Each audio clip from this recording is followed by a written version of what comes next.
Hey there, day 22, the 1, 2, 3 Draw With Me challenge. So today we are looking at some sunflower seeds. There's many varieties of sunflowers. And this year I planted some giant American hybrid sunflowers and some plain sunflower hybrids, so different sizes. So hopefully my garden will look beautiful this summer.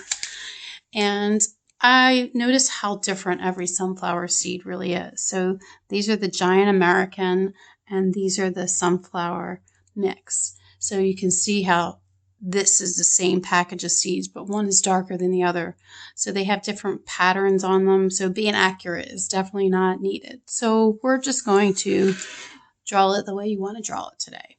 And we're going to make it a seedling. So what happens with a seedling is the sunflower is laying on the ground or maybe in the ground, and the root starts to work its way down and attach underneath the soil.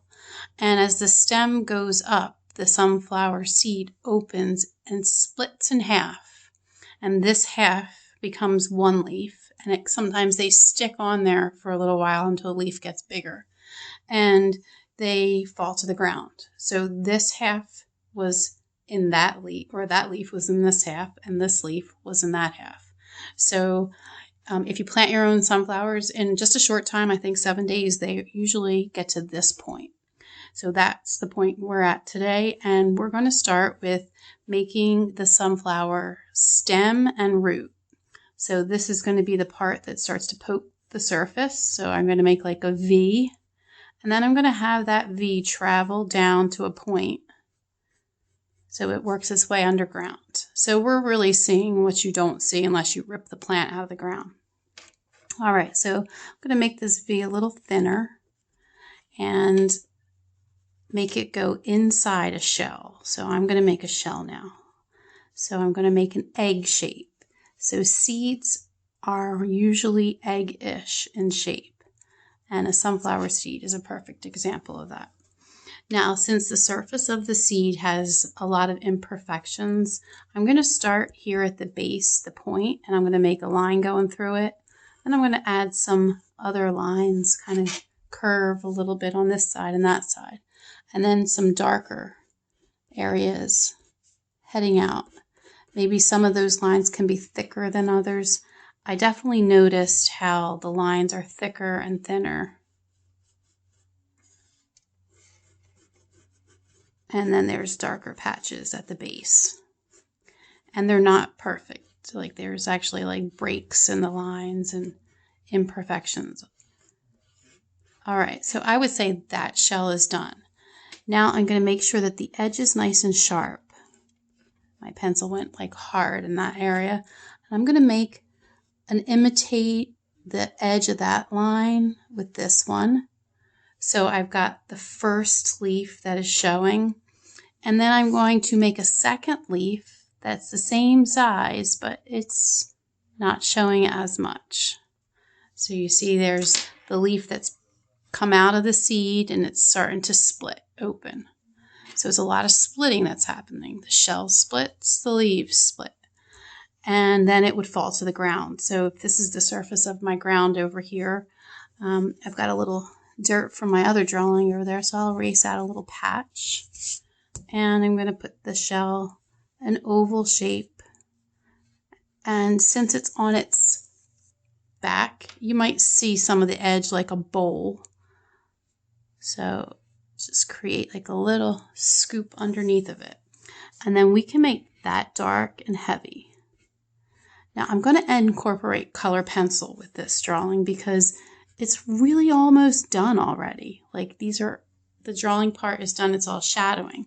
So if I wanted to do just pencil, I would like put a little scribble on this edge where there's a connection, put a little scribble on that edge where there's a connection, and then maybe over here. And then I would, make it look like there's dirt on the ground with some scribble. And now I'm trying to show that there is still something going under the ground. So I'm not making too much like over top of that area. Then to blend, I'm just going to take my blender. I can just use my finger and smudge to make this look like it's a little gray, so it looks different than the shell. And then maybe even smudge on the ground.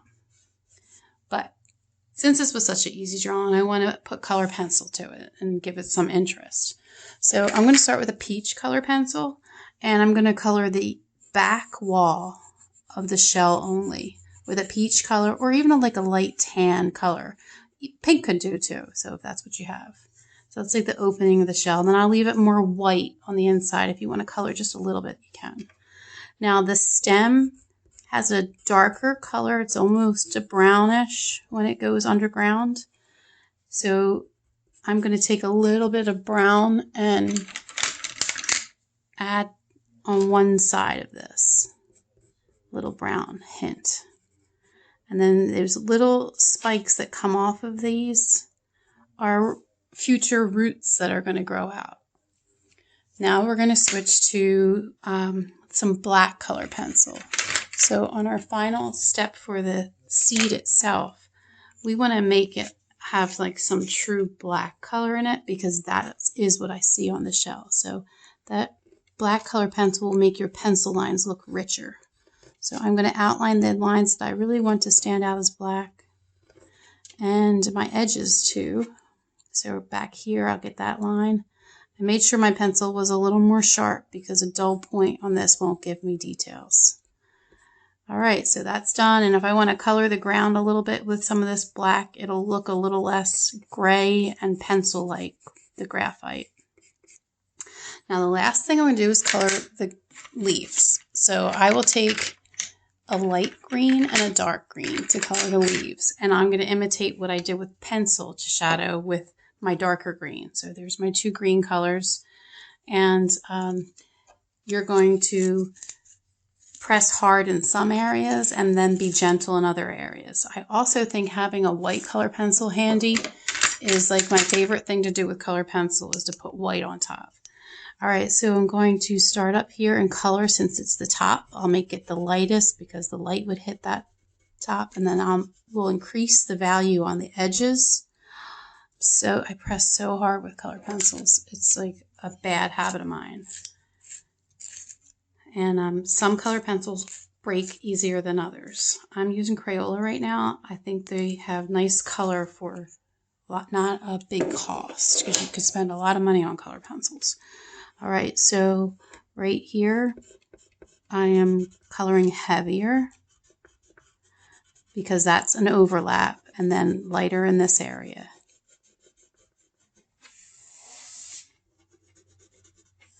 All right, now I'm going to take my white color pencil and really give this a heavy coating to blend in those lines and make it look smooth and shiny.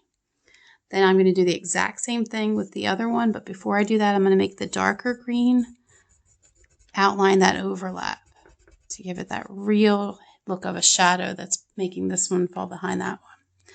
Then while I have that green here, I'm going to give this some darkness. Make a little bit of a separation there. You don't want them to blend into each other. And if they do, you're going to have to go a little darker. All right, then I'll go with my light green outline. We are almost done. And I hope you come back for tomorrow, day 23, where we are going to advance time and color the entire full-grown sunflower. All right, hope you are enjoying your 30-day drawing challenge, and I hope you keep coming back for more. Have a great day.